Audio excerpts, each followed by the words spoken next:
वंदन करूं अरिहंत को, सिद्धन करूं प्रणाम। आचार्य उपाध्याय का ले सुखकारी नाम। सर्व साधु सरस्वती दया धर्म सुखकार। महावीर भगवान को मन मंदिर में धार। वर्धमान महावीर को मन मंदिर में धार। वर्धमान महावीर को मन मंदिर में धार।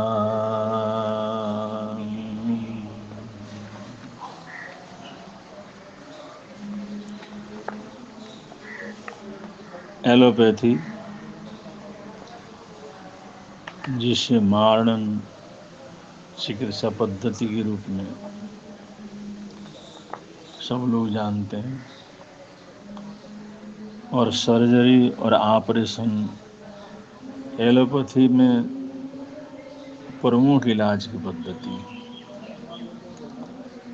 देश भर में रोज करोड़ों ऑपरेशन होते हैं,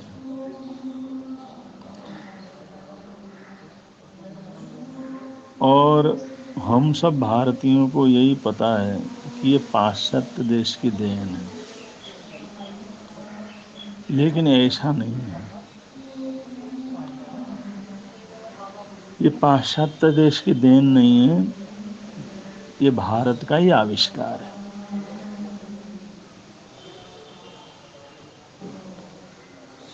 भारतवर्ष में ऑपरेशन को शल्य चिकित्सा कहा जाता है, सर्जरी को शल्य चिकित्सा कह करके पुकारा जाता है। भारतीय प्राचीन साहित्य में शल्य चिकित्सा का बड़ा लंबा चौड़ा वर्णन देखने को मिलता है। ये शल्य चिकित्सा भारत की इजाद है, हमारे देश की देन है, हमारे देश का आविष्कार है।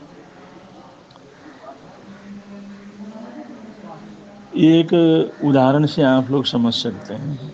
एक अंग्रेज, उसके खुद के हाथ का लिखा गया डॉक्यूमेंट स्पष्ट रूप से उससे समझा जा सकता है कि ये शल्य चिकित्सा, यह ऑपरेशन की पद्धति, ये पाश्चात्य संस्कृति की देन नहीं है, ये हमारे देश का इजाद है। ये सब हमारे देश में उन्नत हुआ है। हमारे देश का हजारों वर्ष पुराना प्राचीन ग्रंथ सुश्रुत संहिता, उस सुश्रुत संहिता में शल्य चिकित्सा से के माइक्रो लेवल के उपकरणों से लेकर के बड़े बड़े अनेक औजारों का, शल्य चिकित्सा उपकरणों का ऐसा वर्णन है, वो पढ़कर आप हैरान रह जाएंगे। एक एक चीज का, एक एक औजार का इतना सुंदर वर्णन किया गया है। उसको बनाना कैसे है, किस धातु से बनाना है, किस धातु को कितना उसके अंदर डालना है, और किस किस धातु को मिला करके उस उपकरण को तैयार करना है। आज ऑपरेशन थिएटर में जितने भी उपकरण हम देख सकते हैं, वो सारे के सारे और उनसे भी सूक्ष्म के सूक्ष्म वर्णन सुश्रुत संहिता में दिया गया है। अब ये 3000 वर्ष पुराना भारत का ग्रंथ है सुश्रुत संहिता।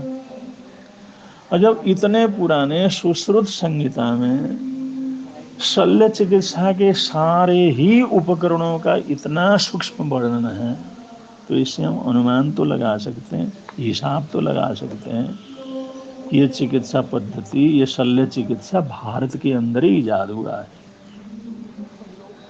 और भारत में शल्य चिकित्सा को उस समय राइनोप्लास्टी नाम से जाना जाता था। राइनोप्लास्टी, पूरे देश में आज से 3000 वर्ष 4000 वर्ष पूर्व हजारों हजारों राइनोप्लास्टी के केंद्र थे। इन राइनोप्लास्टी के केंद्रों की संख्या हिमाचल प्रदेश कांगड़ा के आसपास एवं मैसूर राज्य के आसपास उस राज्य में सबसे ज़्यादा था और हजारों विद्यार्थी राइनोप्लास्टी शल्य चिकित्सा की जानकारी एवं प्रशिक्षण लिया करते थे। इन सभी सर्जनों को नाई कहा जाता था। राइनोप्लास्टी करने वाले जितने भी सिखाने वाले जानने वाले जो थे उन सबको नाई शब्द से जाना जाता था। ये कोई पिछड़े वर्ग का सूचक नहीं था। नाई शब्द सम्मानित शब्द रहा है। ये तो अंग्रेजों ने देश को गुलाम बनाने के लिए और इनकी कलाओं को नष्ट करने के लिए, और हमारे देश के अंदर जितने भी राइनोप्लास्टी के केंद्र थे उन सबको नष्ट करने के लिए और इस कला से हमारे देश को बेहरूम करने के लिए इन लोगों को अपमानित करके जलील करके इनको अछूत की कोटि के अंदर डाल दिया और ऐसे नियम कानून ने बना दिए, धकेल दिया उन्होंने पिछड़े वर्ग में। राइनोप्लास्टिक के केंद्रों का संचालन प्रशिक्षक नाई हुआ करते थे। यह कोई छोटी जाति नहीं थी, ये तो देश को गुलाम बनाने के लिए अंग्रेजों का बांटा हुआ और उन्होंने जो फूट डालो और राज करो की पद्धति अपने जीवन में अपनाई और उसके चपेट में हम सब आ गए और उसका परिणाम ये हुआ।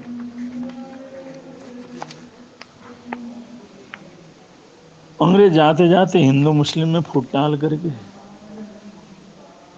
अंग्रेजों ने देश का बंटवारा कराया। इसी फूट का शिकार बना रहे भारत और ये फूट बना रहे, आपस में लड़ते रहे, आपस में झगड़ते रहे, आपस में मिल नहीं सके। इसलिए अंग्रेजों ने देश का बंटवारा करा दिया था और उनकी मनसा को पूरा करने के लिए बहुत से लोग समर्पित होकर के उनके अनुयायी बन करके चलते रहे। उसे नैरेटिव को और इस नैरेटिव को तोड़ना भी बहुत जरूरी है। ये आज तक टूटा नहीं है। एक उदाहरण आप देखते हैं, एक बड़ा लुटेरा अंग्रेज अफसर है, क्रूर प्रकृति का, कर्नल कूट उसका नाम था। वह भारत में आया, भारत में विचरण किया, वो भी अपना राज्य अलग से स्थापित करना, और वो अंग्रेजों का ही था वो, और पूरे देश को अंग्रेजमय बनाना चाहता था। वो दक्षिण में हैदर अली से लड़ने के लिए पहुंच गया, उसके लिए टकराने के लिए गया, और हैदर अली अपने आप में बड़ा ताकतवर राजा था। हैदर अली और कर्नल कूट के सेना के बीच में भीषण युद्ध हुआ और हैदर अली ने कर्नल कूट की सेना को पूरी तरह से पछाड़ा, सबको मार डाला और इसको पकड़ लिया, इसको जेल के अंदर पहुंचाया, इसको बंदी बनाया और दरबार में बुलाया। वहाँ हाथ जोड़ करके पैर पकड़ करके जूतियों में सिर रगड़ रगड़ करके क्षमा याचना करने लगा और हैदर अली इस शत्रु को उसने क्षमा कर दी। लेकिन उसने ये किया कि हैदर अली ने उसका गला नहीं काटा, उसका नाक काट दिया। नाक काट करके उसके हाथ में दिया, तड़प रहा था। उन्हें कहा इसको लेकर के यहाँ से भाग, और सीमा के अंदर तुम पकड़ा जाएगा तो तेरे को मौत के घाट उतार देंगे। वो कटा हुआ नाक उसको दे करके उसने वहाँ से भगा दिया। अब तो ये नाक ही कट गया तो नालायक क्या करेगा। ये हैदर अली ने बहुत कठोर सजा उसको दे दी थी। उन्होंने कहा हमारी सीमा से बाहर निकल जा, वरना तेरे को मौत के घाट उतार देंगे। इंग्लैंड की असेंबली में खुद कर्नल कुट खड़े होकर के यह दास्ता सुनाता है। उसका हाथ का लेके हुआ डॉक्यूमेंट अभी तक सुरक्षित है। उसने वहां पर असेंबली के अंदर ये बोला, उसने पूरी घटना सुनाई। उन्होंने कहा मैं उस कटी हुई नाक को लेकर के वहां से भागा, मैसूर के भागा और मैसूर के राज्य की सीमा के ऊपर पहुंचा, और वह इलाका वेलगांव का इलाका कहलाता था। और वहाँ से मैं निकल रहा था, चलो जान मची लाखों पाए, किसी तरह से निकल रहा था, तो बाजार से निकल रहा था, तो किसी ने पूछा ये क्या हुआ। कर्नल गुड कहता है मैंने कहा चोट लग गई, मैं गिर गया था। तो उस व्यक्ति ने कहा नहीं, ये नाक कटा हुआ है, चोट लगी हुई नहीं है, तो गिरा नहीं है, गिर करके लगा नहीं, ये नाक तो तेरी कटी हुई है। किसने काटा है तेरा नाक? झूठ मत बोल, ये कटी हुई नाक है, टूटी हुई नहीं। कर्नल गुट कहता है मैंने सोचा ये तो सब कुछ जानते हैं, तो मैंने झूठ नहीं बोला, सब सच सच वहां पर बतला दिया। मैं आश्चर्यचकित हुए, तो सब कुछ जानते हैं पूरी तरह से। तो मैंने कहा ये नाक काट दी। तो उन्होंने कहा वो कटी हुई नाक उन्होंने फेंक दिया, तेरे को दे दी, तेरे पास है या फेंकी आया उसको? मैंने कहा मेरे पास है। मैंने वो कटा हुआ को नाक वो हैदर अली ने मेरे हाथ में पकड़ाया था, उसको दिखाया, उसको दिया। उसने इधर उधर देख करके कहा चलो कोई बात नहीं, कुछ दिन यहाँ पर रुक जा, हम तेरे नाक को तेरे साथ जोड़ देंगे, इसका शल्य करके जोड़ देंगे इसको तेरे। मुझे तो भरोसा नहीं हुआ, लेकिन उन्होंने कहा यहाँ पर रुक जा, 15-20 दिन में तो ठीक हो जाएगा, और तेरा नाक वैसा का वैसा हो जाएगा। उन्होंने मेरे को 21 दिन तक वहाँ पर रखा, मेरे नाक की सर्जरी की, और उस नाक को उसके अंदर जोड़ दिया, और ऐसा जोड़ा कि कोई इसको कह नहीं सकता ये कटी हुई नाक। ये अंग्रेजों के पार्लियामेंट में अंदर खड़ा कर्नल कूट अपने नाक को दिखा करके कहता साहब आप देखो, देख करके कह नहीं सकोगे ये नाक कटा हुआ, लेकिन ये कटा हुआ नाक जोड़ा हुआ है। और ये सर्जरी करने वाले लोग नाई हैं, ये लोग ऐसी सर्जरी करते हैं, ऐसा तो मैंने कहीं ना दुनिया के अंदर कहीं देखा ही नहीं। जब सारी बातें उसने बतलाया, और ऐसे केंद्र हैं, ऐसे लोग हैं वहाँ, तो हाउस ऑफ कॉमन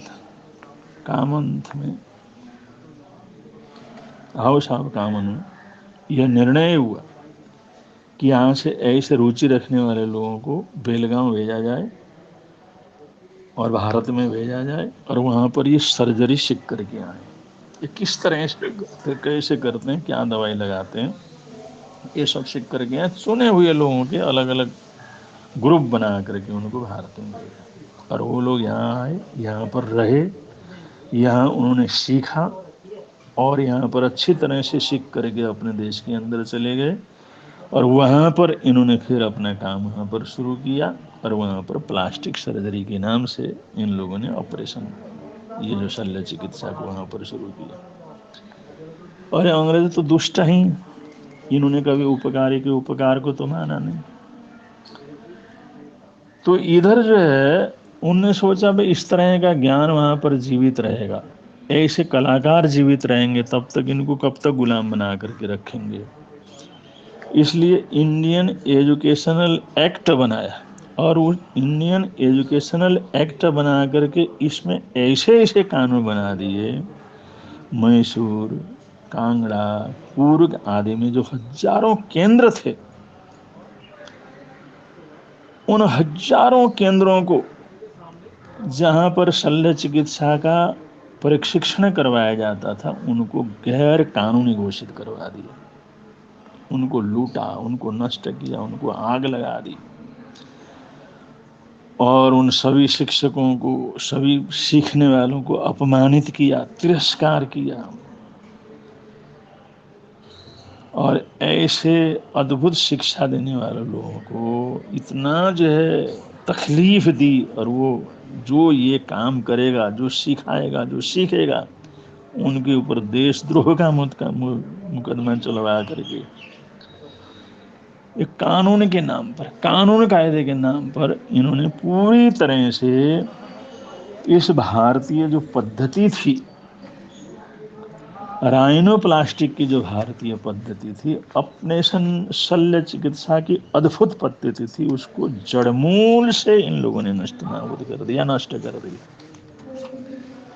और इतने से भी माने नहीं, जो नाई जाति, नाई लोग जो राइनोप्लास्टिक को सिखाने वाले थे, सीखने वाले थे, उसमें महारत थे, इन लोगों को छोटी जाति करार किया, अछूत करार किया, आपस में फूट डलवाया, इनको पिछड़ी जातियों के अंदर धकेल दिया।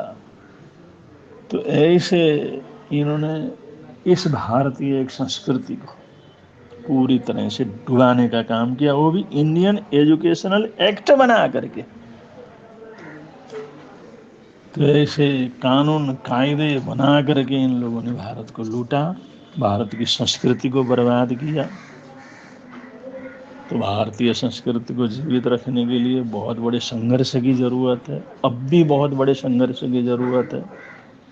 एक एक करके सभी प्रकार की गुलामियों से अपने आप को मुक्त करने की ज़रूरत है, स्वदेशी की तरफ लौटने की ज़रूरत है, भारत को अपने बलबूते के ऊपर खड़े होने की ज़रूरत है, और अपनी संस्कृति को अपने बलबूते के ऊपर उठाने की ज़रूरत है। अगर सारा भारत, सारे भारत के नागरिक अगर इस सोच के साथ आगे बढ़ेंगे तो हम इस जो है गुलामी को, जो बहुत लंबे समय तक हमने झेला और कई पीढ़ियां उसको झेलते झेलते समाप्त हो गई, उन अन्याय अत्याचारों को सहते सहते अपने जीवन को छोड़ा, उन लोगों को शांति मिलेगी अगर हम इन गुलामी के जंजीरों को काट सकें और पूरी तरह से स्वदेशी के ऊपर स्वावलंबित हो सके, स्वदेशी के अंदर आगे बढ़ सके, स्वावलंबन हमारे जीवन के अंदर आया। उसके लिए सबको प्रयत्न करने की ज़रूरत है। प्रयत्न करते हैं तो परिवर्तन आने में देर भी नहीं लगने वाला है। तो ज़रूर इस तरफ सबको सोचना चाहिए, सबको विचार करना चाहिए, और जिसके पास भी टैलेंट है, जो कुछ कर सकते हैं, जो कर गुजरने की ताकत रखते हैं, उनको कोई ना कोई ऐसा रास्ता सोच करके चलना चाहिए जिससे देश की संस्कृति, देश का जो प्राचीन वैभव है उसको पुनः जागृत करके हम आगे से आगे अपने जीवन को लेकर के चल सकें, आगे से आगे अपने जीवन को बढ़ा सकें। इन्हीं मंगल कामनाओं के साथ, इन्हीं सद्भावनाओं के साथ प्राचीन भारत की उन उज्जवल पृष्ठों को नमस्कार करते हुए, उनको याद करते हुए, उनकी महत्ता को स्वीकार करते हुए अपने वक्तव्य को यहाँ पर विराम दे रहे हैं। बोलिए भगवान महावीर स्वामी की जय।